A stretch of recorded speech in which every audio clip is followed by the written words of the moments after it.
Among the unsolved and mysterious cases handled by the police, one stood out as particularly strange, a case that remained open with only one survivor, an elderly woman named Agnes. Agnes talked to the dead. She saw people and talked to them who had been dead for years. For her daughter, Hannah, and her two teenage grandchildren, who lived with her, this behavior had become quite normal for her at the age of 70, and after being diagnosed with Alzheimer's. Agnes's delusions had started a year ago, but recently she mentioned someone no one, not even Hannah, knew. A girl named Estella. Hannah was certain such a name did not exist among her mother's few friends and acquaintances, and seemed to be just another one of her countless hallucinations. But what Agnes saw indicated something different. When Agnes's illness got worse, Hannah had to sleep in her room at night. Although Agnes was sleeping with medication, Hannah had noticed something strange a few nights ago. Her mother would wake up at night and stare into the dried-up garden in the courtyard. At first, it didn't seem important, but gradually Hannah realized this happened every night around 2:30 o'clock. It was one of these nights that Hannah found her mother frantically digging the soil in the garden with her hands. And right there, for the first time, Hannah heard the name Estella, a girl who, according to Agnes's incomprehensible and delusional utterances, was buried in the garden and came out at night. Hannah had never seen her mother so restless and frightened. It seemed like something out of a horror story, the tale of a dead girl whose spirit roamed the house, especially since Hannah and her family had recently moved there. But slowly, Hannah realized what her mother saw had no connection to their new home. It was a secret from her family's past, a secret that ultimately led Hannah back to her home village and their old house. Not just because of her mother's delusions, but for a more important reason. A vague memory she had from childhood, revived by Agnes's words. Hannah was born in an underprivileged border village, and when she left there 35 years ago with her parents, she was only 4 years old. The new villagers didn't know Hannah and her family, and the village was completely different from what she remembered. For this reason, finding her birthplace among the new buildings was not easy. But eventually, her efforts led her to an abandoned house that seemed frozen in time, a house that locals avoided, with a strange sentence written on the crumbling walls around it: "Do not go there." The reason behind it was a horrifying story about that house and its inhabitants, which continued to circulate among the people even after many years. 45 years ago, a girl was born in that house who brought darkness and terror to the village, not only because her mother had been infertile for years, and it was rumored she used witchcraft to conceive and sold her soul to the devil, but also because of strange events that happened in the village a few years after her birth. The villagers encountered animal corpses every day with their blood drained. Rumors spread among the villagers. Some said they had seen a little girl eating their livestock's blood, a girl who looked more like an animal than a human and limped when she walked. Everyone knew her as Estella, who, due to one of her legs being short, limped, and after those events, the villagers called her the Devil's Daughter.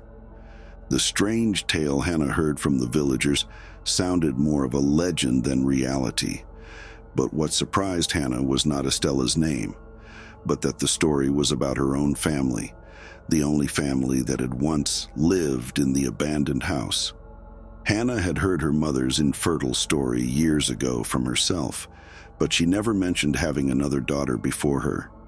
The pieces of the puzzle that had started with Agnes's delusions were coming together with a story Hannah had heard from the villagers, and now only one piece was left, a vague childhood memory that had brought her back to her father's village. Hannah remembered a rainy night when she woke up crying for her parents, but she was alone in the house. She didn't know if it was the sound of thunder or something else, but she was terrified. She jumped out of bed to find her parents. When she went to her parents' room, she noticed the basement door which was always locked and she was never allowed to enter. But that night, like any other night, the door was wide open. Hannah could now understand the reason for the noises she heard from the basement and the childlike black footprints that had come out that night. But what bothered Hannah was what she had seen from behind the window of her room. Hannah had seen her parents in the dark of the night burying something in the garden. They had never said anything to Hannah about that night, and a few days after that, they left the village forever. But the memory of that night never left Hannah's mind. But what were they burying? Hannah was terrified of the answer, but could not ignore it, so she decided to enter their old house. The house had fallen into darkness, and Hannah had to use the light from her phone. Part of the house's walls had collapsed, and if any window remained intact, it was so caked with dirt that it appeared black. Without hesitation, Hannah went to the garden, the same place where she had seen her parents that night. Her breath was shallow. She was terrified, but she had to find out what had happened to her sister. She sat on the ground and started digging with her hands. The rain that had fallen a few days ago had softened the soil, making it easy for Hannah to dig. But a few minutes later, what Hannah encountered was not soil, but a piece of bone that was partly in her hand. Hannah screamed and threw herself backward. Her body was trembling. She threw the light from her phone onto the pit she had dug. The bone fragments protruding from under the soil left no room for doubt that a child had been buried there, her older sister, Estella. Hannah had never seen her sister, but the only feeling she had at that moment was compassion and sorrow for the little girl who seemed to have been murdered because of the village's superstitious rumors.